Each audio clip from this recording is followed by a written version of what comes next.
And now, CCW News presents Holy Crap, This Is Actually Happening! Free and Open Edition, October 23rd, 2022. I'm Chuck U. Farley. The big news this week is the resignation of Britain's new Prime Minister after only serving 6 weeks. Liz Truss replaced crazy-haired Boris after he was embroiled in multiple scams, and she promised to turn the nation's recession around with tax cuts and government spending.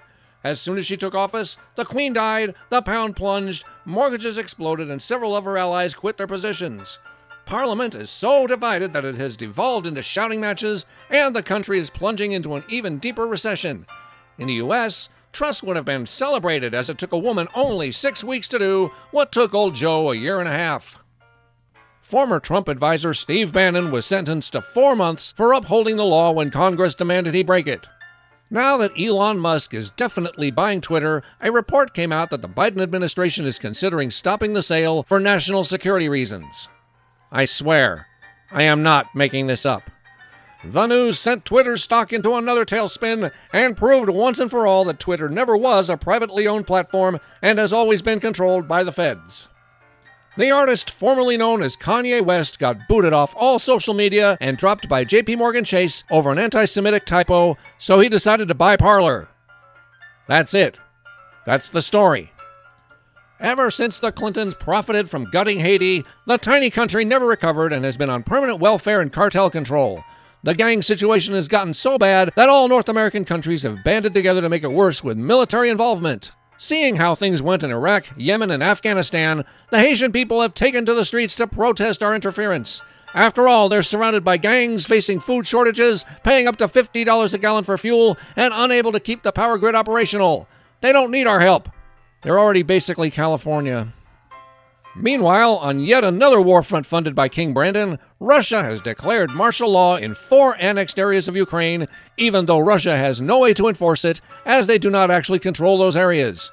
Putin maintains that those regions conducted votes and had happily rejoined Mother Russia, and militarily occupying such areas is just what you do after a free and open election.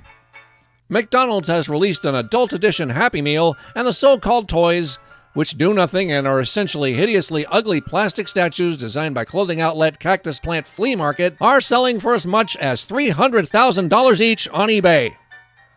I swear, I am not making this up. Now that a certain medical procedure has been approved and heavily recommended for small children, the news cycle has had to find any reason they can for the increase in cardiac issues in perfectly healthy small children. The newest scapegoat? Video games. Because those haven't been around for 50 years with zero correlation to cardiac issues in children. Speaking of heavily recommended state-controlled medical procedures, the UK has outlawed any efforts to educate, question, or even pray for a woman about to commit infanticide. They've literally set up so-called buffer zones around abortion clinics because nothing says I'm making a rational decision like not having information about the procedure, its repercussions, or any other options. Some governments don't just stop at murdering babies. Since destroying the world economy and exponentially increasing suicide rates wasn't enough, scientists have been commissioned to boost the mortality rate of the Ooga Booga bug to match the hysteria. One Boston lab has gotten it up to an 80% death rate in mice, so they're well on their way.